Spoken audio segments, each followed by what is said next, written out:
ఇది మేము చేసింది toy train. Okay so Guest ఇందాక మీరు వచ్చినప్పుడు, చూపించారు సో ఇలా ట్రాక్టర్ కి అటాచ్ చేసి ఇది ఇట్లా తిరుగుతూ ఉంటాం. ఓకే ఇటు సైడ్ ఉన్నది ఇది 5 acres ప్లాట్. ఇప్పుడు ఇది వేకెంట్ ఉంది. ఇప్పుడు జూన్లో దీంట్లో మొత్తం వరి పంట పెడతాం.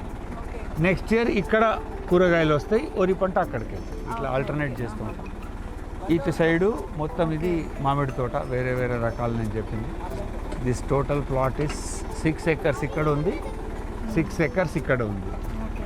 సో ఈ వెహికల్లో మొత్తం అంతా ప్లేస్ అంతా చూస్తారు, మొత్తం తోటలన్నీ. అండ్ అంటే మారుతూ ఉంటాం. Every plot minimum 4 months vacant ఉండాలి. సో ఇదంతా మొత్తం మామిడి తోటే వచ్చింది ఇటు సైడ్. ఇది మామిడి తోట. అన్ని చిన్న చిన్న మొక్కలు ఉన్నాయి కాబట్టి సో పోయిన ప్లేసెస్లో రీప్లేస్ పోయింది. ఇప్పుడు ఇది పోయింది. ఇప్పుడు ఈ జూలైలో ఇది రీప్లేస్ చేస్తాం. ఓకే అది ఎండిపోయింది. సో ఏ టైంలో మీరు రీప్లేస్ చేస్తారు సార్? జూలైలో చేస్తాం. ఒక 2-3 వర్షాలు పడినాక తర్వాత బాగా మళ్ళీ గుంత చేసి మళ్ళీ.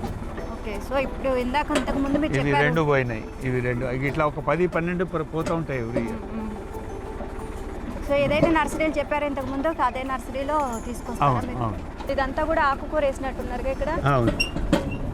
తాతల నాటి నుంచి ఇప్పుడు మీరు 10th జనరేషన్ కాబట్టి సో అప్పట్లో ఏమన్నా అలాంటి వెహికల్స్ కానీ ఇవి ఇంకా కంటిన్యూ అవుతున్నాయా సార్? అప్పుడు ఉన్న వెహికల్స్ కానీ లేకపోతే అప్పుడు ఏ విధంగా ఫార్మింగ్ చేసేవాళ్ళు అవన్నీ బండ్లు కానీ సో ఆ పద్ధతులు కానీ అది అట్లాది ఏం లేదు.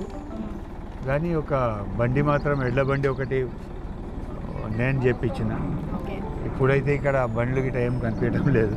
అది ఒకటి నేను కావాలని చేపించి ఇక్కడ పెట్టిన. ఇక ఈ ముత్తాతల నుంచి వాళ్ళ నుంచి ఫార్మింగ్ సంబంధించి ఏం నేర్చుకున్నారు సార్ మీరు? ఈ వ్యవసాయం సంబంధించి ప్యాషన్తో చేస్తేనే వ్యవసాయం ఉందండి. బిజినెస్ అని చేసేది చాలా కష్టం.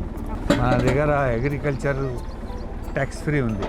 దానివల్ల అసలు అగ్రికల్చర్ జరుగుతలేదు. వేరే జనాలు ఎక్కువ వచ్చి అగ్రికల్చర్ అని చేస్తున్నారు కానీ దే ఆర్ నాట్ రియల్ వ్యవసాయదారులు లేదు.